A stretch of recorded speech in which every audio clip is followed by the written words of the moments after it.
Hi there, everyone. We're back again with another Ginger GM DVD. So we've done a fair few already in the past. I hope you've already purchased some of our previous material. This one is a DVD on one pawn to d4. And the general idea of this DVD is to give you, the viewer, a whole opening repertoire with the white pieces based on the queen's pawn opening, so one pawn to d4. Now, I've done DVDs in the past, mainly on black openings, so I've done the Dutch defence shortly, or maybe by the time of watching this, there'll be an ebook and a book out on the opening, long past its sell-by date. We've done the French defence, another opening for black, and I've also done the Dragon, and other presenters have done various other openings for us. Now, the idea of this DVD, I thought it'd be useful for you viewers out there to, if you want to learn a new opening, so let's say you play 1c4, you're coming to chess, you've been playing chess for a while, or if you've just got an interest in 1 to d4 and you'll think about taking it up, hopefully this DVD will give you all the ammunition that you need to be successful with a move 1 pawn to d4. Now, I started off my chess playing career. I played chess for a long time. I started off playing 1 to c4. Now, the English opening. Now, I played this up to probably the age of 18. I became an international master by playing 1 to c4 all the time. But I wasn't really getting the positions that I liked, and my chess career wasn't really progressing as much as I hoped it would. So I thought it'd be a logical continuation to change to a more aggressive and mainline opening. So hence why I moved from 1 to c4 over to 1 to d4. Now, 1 to d4 served me incredibly well, and my score of 1 to d4 has been very good. And over the years, I've honed it into my own kind of repertoire, and a repertoire that suits me. And this opening repertoire, DVD, is aimed at the d4 for the aggressive player.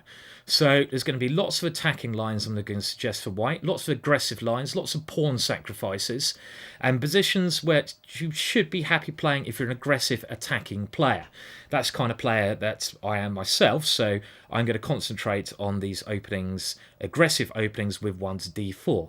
Now, some lines are reasonably theoretical, but I'm going to try to explain the ideas behind the opening moves. So if you do forget your theory, you can generally pick up certain snippets. So like, right, in this position, I should be doing this, because I can remember Simon talking about this. That's the idea anyway.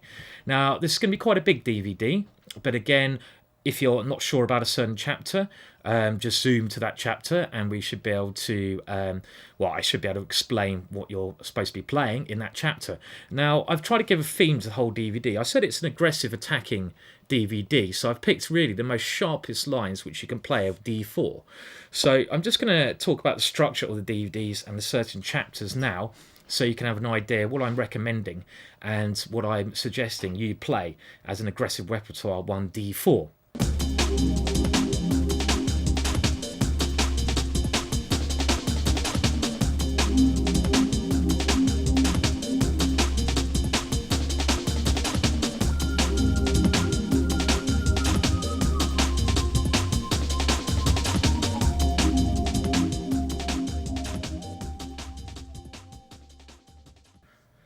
So like I mentioned before, we're going to start this DVD off by looking at what happens after white plays d4 and black replies pawn to d5.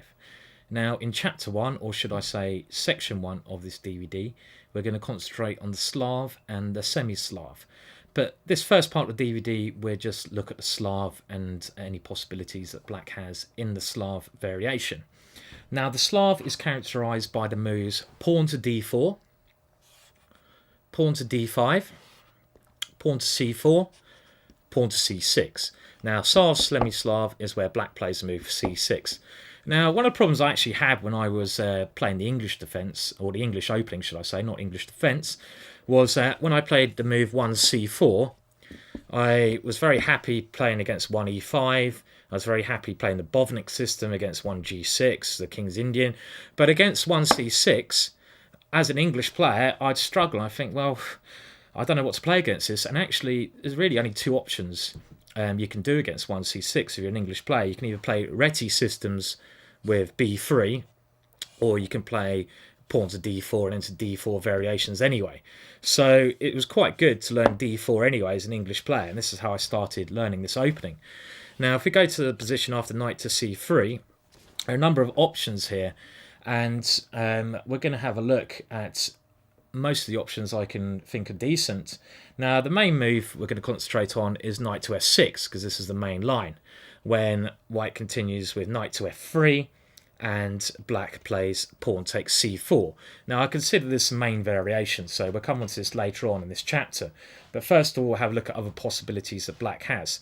Now, another very popular line that black can play instead of taking on c4 is pawn to a6, which has been popularised by a number of players. Bologan, I think, has made this very popular, and recently this has become into the forefront of chess, so we're going to have to spend a fair bit of time on this move.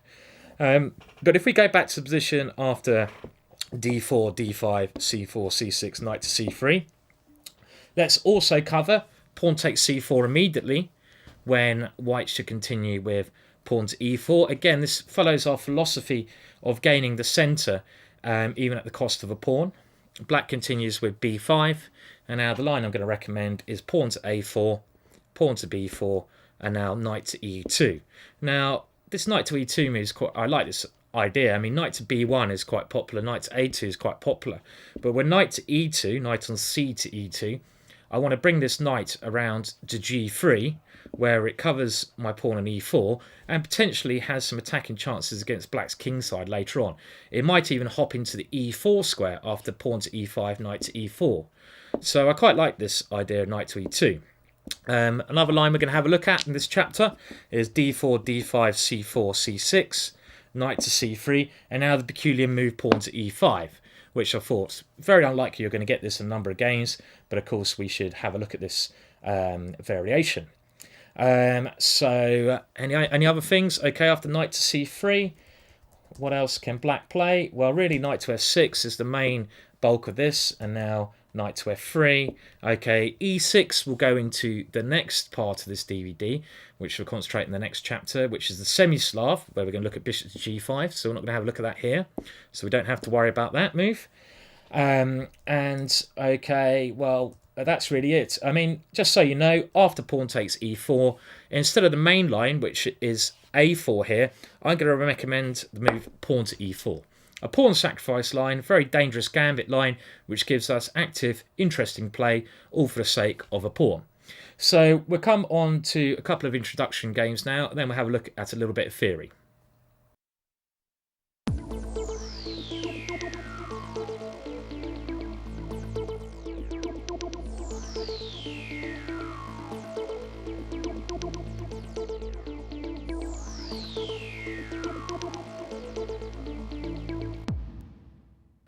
Right, so we're now going to have a look at introductory game in the Slav variation, which was a game I played in 2004 against another English player, Timothy Woodward, at Hastings tournament. And this was played in the last round, and I really needed to win this to get in the prize money, so it's an important game.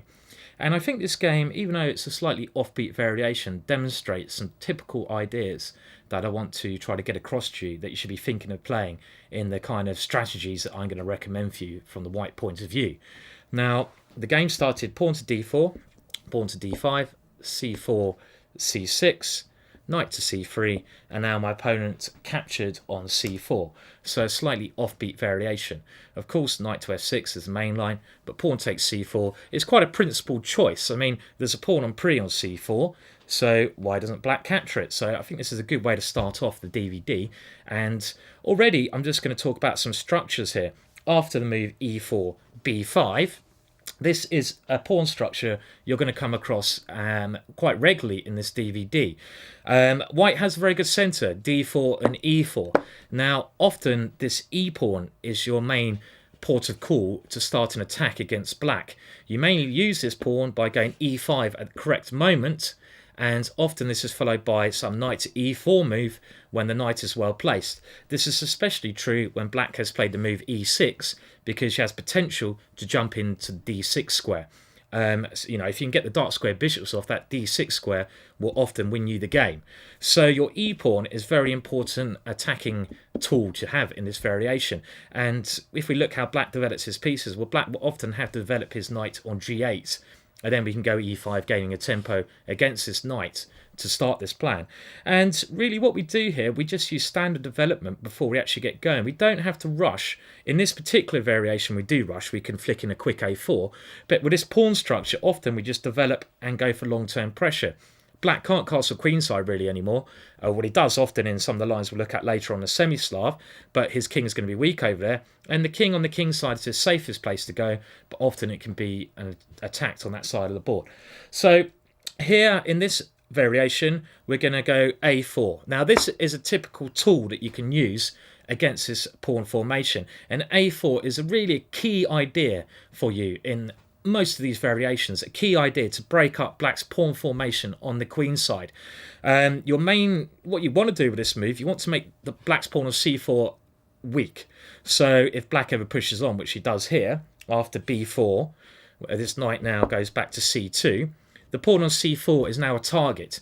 What whites would love to achieve here is to be able to play knight to g3 and bishop takes c4. When we have a strong centre, we have very nice development, and black's queenside pawns are actually quite weak. So this is your ideal kind of structure. Hence why pawn to a4 is a very good tool, a very good spanner that you can use to pry open your opponent's position. So a useful move, this pawn to a4. Now Woodward played b4, I played knight to e2, and now he played what I consider actually to be a mistake, even though the computer doesn't necessarily think so. I'm going to differ in some of the computer's assessments actually, especially at the opening, just from experience. I think that a lot of what the computer thinks is okay, he will find as the game goes on is not so okay structurally. Now black's best move here I think is pawn to e6 to stop what happens in the game. Instead my opponent played knight to f6, such a logical move, but I'd consider this quite a big mistake already because of the sequence of events that continues here. I now play knight to g3, so this is one of the main ideas behind moving my knights. I don't want to play e5 too soon, even though I say that it comes up very quickly. I might as well move my knight to this square, attack the pawn on c4 with my bishop. Now black's only real advantage here is his extra pawn, so he has to keep hold of his pawn, hence bishop to a6. And now I played pawn to e5, black continued knight to d5, a structure we'll see a lot. We play e5, black plonks his knight on d5, which is a very nice square for a knight. And now we're going to see why I think black should have played e6 earlier. I now played pawn to e6, sacrificing another pawn. Now this is a really useful move because it completely puts a spanner in the works for black's development of his pieces. He can't get castled on the king side until he develops his bishop on f8. He generally likes to do this by playing e6 himself and bishop to e7. This is no longer possible after the move e6. Even though we're 2 pawns down, this e6 square becomes a target. I mean, okay, he took this pawn, f takes e6, and now we always have ideas. I mean, our knights have some very good squares. Ideally, we'd like to place one knight on c5, maybe the knight on g3 goes to e4 to c5, lovely outpost, and the other knight on f3 to e5 or f3 to g5. And there's a lot of targets we can aim to hit. Even though we're 2 pawns down, I believe this is a very sound way to play, and you're going to find this a lot in this DVD. You're going to have to be willing to sacrifice, you're going to have to be willing to take some risks, but this will help your chess, and if you want to play aggressive, good attacking chess, then this is the perfect DVD, the perfect repertoire, perfect suggestions for you. So after f takes e6, I simply continue knight to f3. My opponent now played g6. Now he already has to be a bit careful. I'm assuming if he plays a move like knight to d7 here, I'd be able to play knight to g5. And he can't defend his pawn on e6, and my knight will get to this square on e6, which is a really strong square for a knight. Very aggressive, strong, good square. So knight to d7 is difficult. So black is struggling with development here. So important concept, this idea of pushing your e-pawn, using the e-pawn as an attacking base. So after g6, I decided to play knight to e4. Now this just improves the position of my knight. It wants to come to c5. Maybe another knight can come to g5. Very nice attacking position already. My opponent continues to develop, bishop to g7, and now my knight on e4 comes to c5. And already black has difficulties with his pieces. He can't move his knight on b8 because his bishop on a6 will drop. If he can't move his knight, he can't move his rook. Pawn on e6 is on pre. And I just have simple plans here. I can either attack my knights or just castle. He has a lot of problems. My opponent defended his pawn on e6 by going queen to c8, but obviously this is not an ideal square for the queen. Now, I could play a number of moves here, but it looked to me like g3 was a very logical continuation, because after g3, I want to bring another piece into the game, bishop to h3. I saw this target of the e6 square, so I want to bring my bishop to h3, attacking this target. And after g3, my opponent now tried to break out the move e5. But now I played knight to g5. And you can already see just how tactical this position is getting. I'm really using my minor pieces to cause a lot of havoc in black's position. Knight to g5 has the main idea of going bishop to h3 and then plonking something in on e6. So I could either put a knight on e6, knight on g to e6, or even a bishop to e6. So then I can castle. Black's king is becoming more and more under serious pressure. Black decided to try and get his king safe. He castled kingside. So I continued with bishop to h3. Queen to c7. And already, really, black, I think, just simply has a lost position here. These simple moves, the simple lever of e6 has caused so much trouble. Combined with my knights coming to c5 and g5, we can see simply after 15 moves against a decent 2300, 2330 player at the time, how quickly black gets in trouble. This is why I think it's ideal opening for a number of players out there. This kind of repertoire I'm going to recommend you. As long as you know it well and you follow this DVD, you could have some crushing quick victories. The game now finished. Knight on c to e6. Queen to a5. Knight takes f8. Picking up some bounty. Booty? Bounty? Not sure what I was supposed to say. Probably booty. But anyway, better talk like a pirate now. Bishop takes f8. And now I just simply castled here. Okay, there's no point to risk anything. Put my king safe. His king side is still under a lot of pressure, especially on the light squares, e6. Get my king safe. It's a winning position. Pawn to c3. Attacking my rook. Not a problem. My rook finds a good square. Rook to e1. Pressure on the e-file. Bishop to h6. The game finishes very quickly here. Bishop to e6 check. King only has one square to go to. Has to go to g7. If it goes to f8, knight takes f7 check. If it goes to h8, knight to s7 check. King to g7. And now let's have a think. What piece is not doing anything? This is one bit of advice I give to beginner players. Always look at your pieces that are attacking. If you could bring more firepower into the game and it doesn't affect your position in a negative way, that's what you should be doing. It's queen to f3, queen to s7 coming in.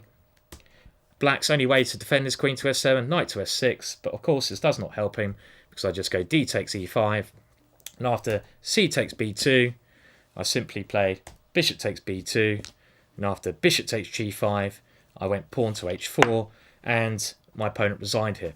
You can see his position is completely crumbling due to his f6 knight, and the whole opening's been a complete success here. The idea of this lever was to stop his development. You can see that he hasn't developed his knight on b8, his rook on a8. He hasn't achieved anything in this game. All my moves are very natural, very good, forcing kind of forward moves, keep my opponent under pressure. The e6 square was key to this, and the position worked out completely better than I could have hoped, actually. So I hope from this game you'll take away just how important this centre can be and how you can use this centre in some of your positions. So do remember, if you get a chance to play e5, e6, even if you have to sacrifice a second pawn, it's often a very good tool to use because it hammers your opponent's counterplay off the board and you can just simply develop, so naturally you have an easier game to play. This is what I'm going for. The whole DVD is based about giving you, the player who plays d4, simple moves to play, whilst your opponent, the player who's playing black pieces, has hard decisions to make, hard moves to play, and he's got more chances to go wrong, more chances to make mistakes. So we'll now move on to another introductory game and we'll see some other typical ideas that hopefully you'll be able to put into action and get you some great results.